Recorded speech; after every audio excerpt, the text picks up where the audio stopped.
Component আর group, এখন ডিফারেন্সটা কি? গ্রুপে যদি আমি এটাকে চেঞ্জ করি, যে এটা গ্রেড আউট হয়ে যাচ্ছে এবং আমার আশেপাশে সবগুলো গ্রেড আউট, তাই না? খালি আমার জিনিসটা আছে, আমি এটাকে চাইলে এখন লেন্থ বাড়াই দিতে পারি, চাইলে আমার নিজের মতো করে হয়তো না আমি হয়তো 2 ফিট বাড়াইতে চাই, সো আমি এটাকে 2 ফিট বাড়াই দিলাম। এভাবে আমি চাইলে বাড়াইতে পারবো ইচ্ছা মতো রেফারেন্স হিসেবেও অথবা ডাইমেনশন দিয়ে। আর কম্পোনেন্টের ক্ষেত্রে কি হবে? কম্পোনেন্টে আমি সিলেক্ট করলাম ফার্স্টে, ও কিন্তু দেখেন এটা কিন্তু একটু ডিফারেন্ট, যে এখানে হচ্ছে গ্রেড আউট হয়ে আছে, বাট এখানে পিছনে যে ওর যে আরেকটা কম্পোনেন্ট ছিল, এটা তো একই কম্পোনেন্ট, মানে এই কম্পোনেন্টের কপি এটা। তো আমি যখন এটাকে সিলেক্ট করতেছি তখন কিন্তু ও পুরোটা গ্রেড আউট হচ্ছে না। তারপর আমি যদি ওর একটা যে কোনো একটা সারফেস সিলেক্ট করি, তাহলে ওই ওর পাশে যে রেফারেন্স যে ছিল সেও কিন্তু সিলেক্টেড হচ্ছে। সো আমি যদি এখন এটাকে বাড়াই, লেন্থ বাড়াইলে দেখা যাচ্ছে যে কম্পোনেন্ট সবগুলাই, মানে ওর যে যতগুলো কম্পোনেন্ট থাকবে সবগুলো এরকম চেঞ্জ হতে থাকবে। আমি যদি একটু বড় হিসেবে দেখাই, এটা কম্পোনেন্ট, এটা SAG2, আর এখানে আর কিছু চেঞ্জ করার কিছু নাই, ডিফল্টটাই।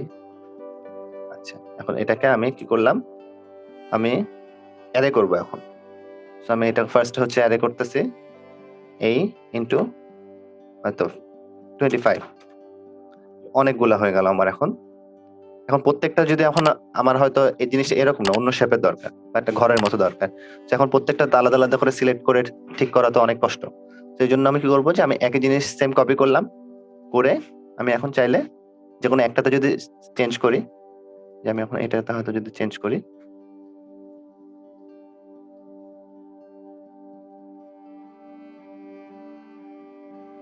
চেঞ্জ করলাম, চেঞ্জ করলে দেখা যাচ্ছে যে বাকি সবগুলাতেই চেঞ্জ হয়ে যাচ্ছে।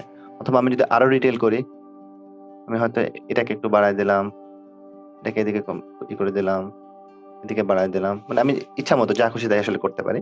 সো যাই আমি চেঞ্জ করবো না কেন, সবগুলা প্রত্যেকটাতে সেম ভাবে ইফেক্ট করবে। বাট গ্রুপের ক্ষেত্রে কিন্তু জিনিসটা সেভাবে ওয়ার্ক করে না। গ্রুপের ক্ষেত্রে প্রত্যেকটা আলাদা আলাদা এই গ্রুপ হিসেবে আছে, একটার সাথে একটা কোনো সম্পর্ক নাই।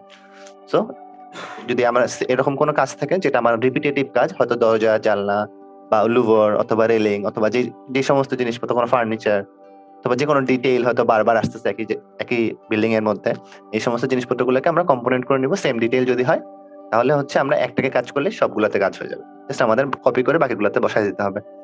অথবা আমি যদি এমন হয় যে প্রত্যেকটা কাস্টম, একটা জানলা একটা একরকম আর একটা দরজা একরকম, তখন হচ্ছে আমরা গ্রুপ করে করে করবো, করে করে ওখানে বসাবো।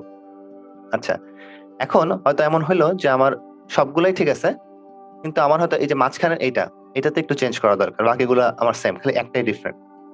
সেটাও করা যাবে। সেটা কিভাবে? এটা হচ্ছে আমি এটাকে সিলেক্ট করব, সিলেক্ট করে রাইট ক্লিক করব। রাইট ক্লিক করলে কম্পোনেন্টের সেখানে প্রত্যেকটা আন্ডারে কিছু স্পেশাল স্পেশাল কিছু অপশনস থাকবে। যেমন এখন আমি চাইলে এডিট কম্পোনেন্ট, মানে হচ্ছে ভিতরে ঢুকে যেটা এডিট করা, ডাবল ক্লিক করলে যেটা আমরা করতে পারি।